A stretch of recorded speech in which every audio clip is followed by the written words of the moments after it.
Mix by Raju भाई।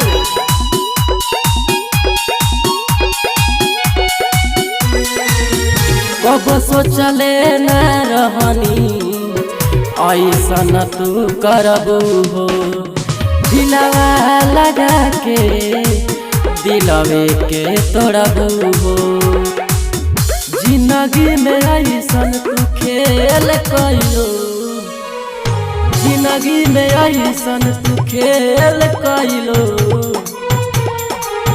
प्यार करके जान तू बदल गइलो, प्यार करके जान तू बदल गइलो।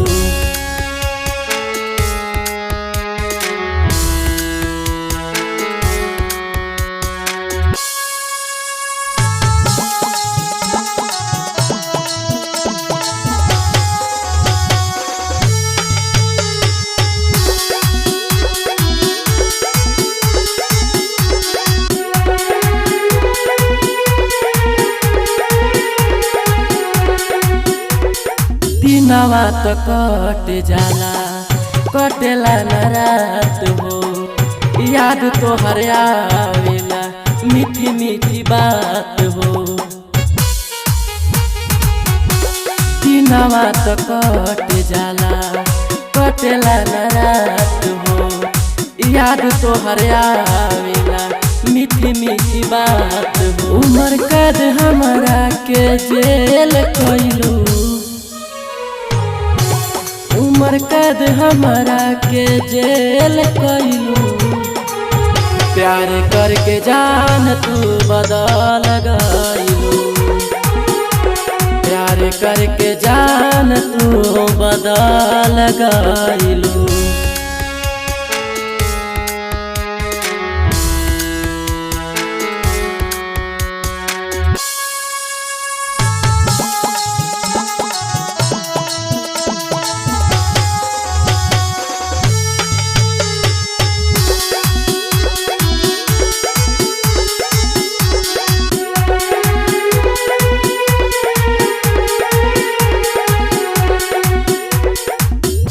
आप तब बेदर्दी रहले तोहरो यार।